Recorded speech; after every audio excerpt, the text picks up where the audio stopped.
قرآن میں آیا ابو جہل کے بارے میں لنسفعن بالناسیہ، ہم اس کو پیشانی پکڑ کر جہنم کے اندر ڈال دیں گے۔ لنسفعن بالناسیہ، پیشانی یہ ماتھا تھوڑی پکڑا جاتا، پکڑ کے دکھاؤ، پکڑ گیا؟ نہیں پکڑ پاؤ گے، کیسے گھسیٹو گے؟ تو پیشانی سے مطلب کیا ہے؟ یہ بال، ماتھے کے یہ بال، فرشتے ان بالوں کو پکڑ کر، جو سامنے کے آگے کے بڑے بڑے بال ہیں، ان کو پکڑ کر گھسیٹ کر ان کو جہنم میں ڈالیں گے۔ اس قرآن کی سائز سے پتہ چلا کہ یہ آگے کے بال زلف جس کو بولتے ہیں، یہ بڑے بڑے بال ابو جہل رکھا کرتا تھا، ابو جہل کی پہچان تھی۔ اور ابو جہل کے بارے میں اللہ تعالیٰ نے یہ فرمایا، نوجوانوں آگے کے بال بڑھا کر ابو جہل کی صفت اپنے اندر پیدا نہ کرو۔ شراب وہ مانگ رہی تھی کہ شراب پی لوں تاکہ میں نضر ابن حجاج کو بھول جاؤں، یا کوئی مجھے نضر ابن حجاج کے پاس پہنچا دے۔ پتہ چلا وہ شراب اس لیے مانگ رہی تھی تاکہ نظر کو بھول جاؤں، یا پھر نضر ابن حجاج کے پاس چلی جاؤں اور اس کے ساتھ اس کے جسم سے چپک جاؤں، زنا کر لوں۔ سچ کہا اللہ کے نبی نے، شراب ہر برائی کی جڑ ہے، ہر برائی کی جڑ۔ سنن نسائی کی ایک روایت موجود ہے، سنن نسائی کی ایک روایت موجود ہے، حضرت عثمان غنی اس حدیث کے راوی ہیں، فرماتے ہیں کہ قوم بنی اسرائیل کے اندر ایک بہت پکا بڑا پرہیزگار عابد عبادت گزار تھا، جس نے اپنی پوری زندگی عبادت میں گزار دی۔ اس علاقے کے اندر، اس بستی کے اندر ایک بدکار عورت رہا کرتی تھی جس کا شوہر مر گیا، بیوہ تھی، اور وہ نوجوان لوگوں کو تلاش کیا کرتی تھی۔ اس کی نظر اس عابد پر پڑ گئی، اس عبادت گزار پر پڑ گئی۔ اس نے اپنے گھر کے نوکر چاکروں کو یا کسی خادمہ سے کہا کہ فلاں فلاں عورت تمہیں بلا رہی ہے اور ایک معاملے میں تمہیں گواہی دینا پڑے گی۔ اس بیچارے نیک آدمی نے، سنن نسائی حدیث کے الفاظ ہے، اس بیچارے عابد نے سوچا کہ یہ گواہی کا معاملہ ہے تو مجھے سچی سچی گواہی دے دینا چاہیے۔ وہ چلا گیا، اس عورت نے دروازے کے اندر اس کو بلایا کہ ادھر آؤ۔ جیسے اس نے دروازہ کھولا، پہلا دروازہ بند ہو گیا، دوسرا دروازہ دکھ رہا ہے، اندر سے آواز آتی ہے، محترم اور اندر آئیے۔ اس نے دوسرا دروازہ کھولا، جیسے ہی دوسرا دروازہ کھولا اور اس کے اندر داخل ہوا تو اس کو تیسرا دروازہ دکھائی دیا، یعنی تیسرے کمرے کا دروازہ۔ اندر سے آواز آتی ہے، ایک اور دروازہ پار کیجئے۔ وہ آگے بڑھا اور اس نے تیسرا دروازہ کھولا تو کیا دیکھتا ہے؟ تین دروازے کھولنے کے بعد جو کمرہ ملتا ہے، اس کمرے کے اندر ایک بہت ہی خوبصورت عورت بیٹھی ہوئی ہے، اس کے پاس ایک نوجوان خوبصورت لڑکا ہے، اور اس عورت کے پاس شراب کی ایک بوتل بھی، ایک برتن بھی شراب سے بھرا ہوا رکھا ہے۔ اس عورت نے کہا، میں نے کوئی گواہی دینے کے لیے تمہیں نہیں بلوایا ہے، آج تمہیں 3 کاموں میں سے ایک کام کرنا پڑے گا۔ اس نے کہا، کون سا کام؟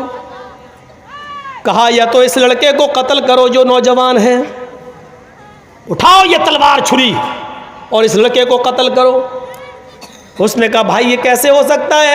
اس نے میرا کیا بگاڑا، میں ناحق کسی کو قتل کیوں کروں؟ کہا، اچھا نہیں کر سکتے ہو؟ کہا نہیں، تو پھر میرے ساتھ زنا کرو۔ اس خوبصورت عورت نے کہا کہ پھر میرے ساتھ جسمانی تعلقات قائم کرو، مجھ سے ملو۔ اس نے کہا، یہ تو حرام ہے، میں کیسے تم سے زنا کر سکتا ہوں؟ میری پوری زندگی نمازوں میں گزر گئی، تہجدوں میں گزر گئی، اللہ کی عبادت میں گزر گئی۔ اس نے کہا، یہ بھی نہیں کر سکتے ہو تو یہ پھر شراب پیو۔ نوجوانوں، شراب کا نقصان میں تمہیں بتانا چاہتا ہوں، اس لیے میں نے اس حدیث کو پڑھایا آپ کے سامنے، سنن نسائی۔ اس آدمی نے جو پکا نمازی تھا، عبادت گزار تھا، یہ سوچنے لگا کہ میں تو پھنس گیا، باہر جانے کا کوئی راستہ نہیں ہے۔ تھوڑی دیر کے لیے اس نے چھری اٹھا لی، پھر سوچا کہ اس لڑکے کو قتل کر دوں۔ کہا، نہیں، یہ زیادہ بڑا گناہ ہے۔ پھر اس نے سوچا، قتل کے بعد سب سے بڑا گناہ تو زنا ہے، یہ بھی بڑا گناہ ہے، لیکن آج میں پھنس ہی گیا ہوں، تو اپنی جان بچائی جائے، اس لیے چھوٹا گناہ کر لیتا ہوں، شراب پی لیتا ہوں، شراب پینے میں پھر کیا حرج ہے؟ اپنی جان بچانے کے لیے کم سے کم اس لڑکے کے قتل کا گناہ گار تو نہیں ہوں گا اور اس عورت سے زنا تو نہیں کروں گا۔ ایک چھوٹا گناہ قتل اور زنا کے مقابلے میں تو کم سے کم چھوٹا گناہ ہے۔ اس نے کہا ٹھیک ہے، پھر اس نے وہ پورا کا پورا برتن جو شراب سے بھرا ہوا تھا اس کو پی لیا۔ جس نے کبھی شراب نہ پی ہو ایک دم اس کے دماغ پہ وہ شراب چڑھ گئی، پھر اس عورت نے شراب کے نشے میں اس کو اور چڑھایا، پھر اس نے وہ چاقو اٹھایا اور شراب کا نشہ جب بہت زیادہ چڑھ گیا تو شراب کے نشے میں اس نے اس نوجوان لڑکے کا قتل بھی کر دیا۔ اس کو قتل کرنے کے بعد اس عورت نے اس شرابی کو، اس شراب پینے والے عابد کو اس نے اپنے اوپر چڑھایا اور اس کے بعد اس نے اپنے جسم کے کپڑے اتار دیے اور اس نے شراب کے نشے میں اس عورت کے ساتھ زنا بھی کر لیا۔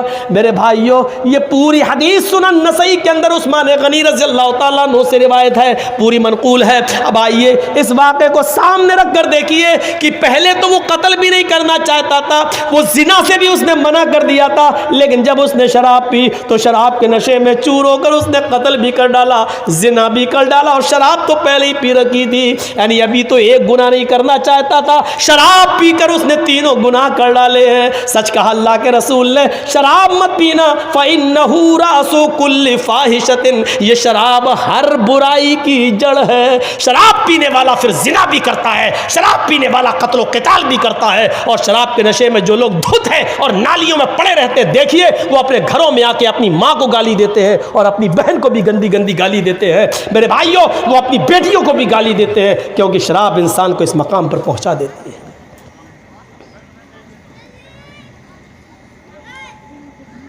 کہاں ہیں ہم اپنے معاشرے پر، اپنی سوسائٹی پر نظر ڈالیں کہ آج ہماری شراب نے ہم کو کہاں پہنچا دیا۔ ایک حدیث پر غور کیجئے، اللہ کے نبی فرماتے ہیں بنی اسرائیل میں 72 فرقے ہوئے تھے، میری امت میں 73 فرقے ہوں گے۔ اور نوجوانوں اس حدیث کو ضرور سن لیجئے، بنی اسرائیل میں 72 فرقے تھے، میری امت میں 73 ہوں گے۔ تفترق امتی علی 73 ملہ، میری امت 73 فرقوں میں بڑھ جائے گی۔ حسب النعل بالنعل، جیسے پیروں میں جوتے پہنے جاتے ہیں وہ برابر ہوتے ہیں، کوئی چھوٹا بڑا نہیں، جیسے کوئی چھوٹا بڑا نہیں ہوتا، ایسے ہی میری امت میں بنی اسرائیل میں کوئی فرق نہیں ہوگا، جو بنی اسرائیل نے کیا ہوگا وہ میری امت بھی کرے گی۔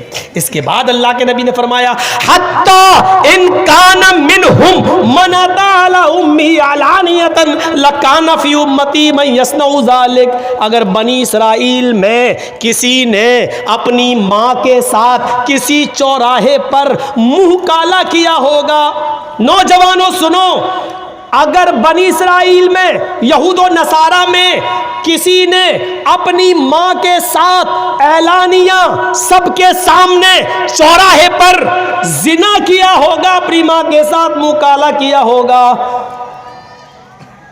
تو میری امت میں بھی ایسے لوگ پیدا ہوں گے۔ حتی ان کان منہم من اتی علی امہ لکان علانیۃ لکان فی امتی من یصنع ذلک، تو میری امت میں بھی ایسا زمانہ آ جائے گا قیامت سے پہلے کہ تم دیکھو گے کہ میری امت کے لوگ بھی، یعنی مسلمان بھی، اپنی ماں کے ساتھ علانیہ زنا کریں گے، چوراہے پر زنا کریں گے، اپنی ماں کے ساتھ منہ کالا کریں گے، اور جب تک ایسا نہیں کریں گے قیامت نہیں آئے گی۔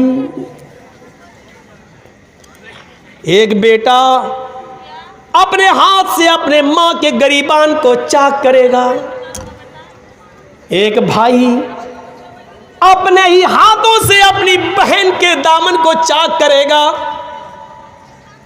ایک بیٹا اپنے ہاتھ سے اپنے ماں کی عزت کو لوٹے گا، ایک بھائی اپنے ہاتھ سے اپنی بہن کی عزت و آبرو کو لوٹے گا۔ جانتے ہو اس نوجوان کو اس کی ماں کے ساتھ کھیلنے پر اور اس کی بہن کی عزت کو تار تار کرنے پر کون سی چیز ذمہ دار ہوگی؟ اس کی ذمہ دار ہوگی یہ شراب، جس کو ہم اور آپ دل دادا بنے ہوئے ہیں اور جس کو پی رہے ہیں، کیونکہ شراب ہی ایک ایسی چیز ہے جو عقل پر پردے ڈال دیتی ہے، عقل کو چھپا دیتی ہے، اور جب عقل چھپ جاتی ہے تو ہمیں نظر نہیں آتا کہ یہ میری ماں ہے، یہ میری بہن ہے۔ یہ شراب کے نشے میں دھت ہو کر ایک لڑکا اپنی ماں کے ساتھ کھیلے گا، ایک بھائی اپنی بہن کے ساتھ کھیلے گا، اور یہ یہاں تک پہنچانے والا اور اس دروازے تک پہنچانے والا والی اگر کوئی چیز ہوگی تو وہ ہوگی شراب۔ معاشرے میں جہاں شراب نوشی بہت زیادہ ہے، میری ماں اور میری بہنوں، معاشرے کی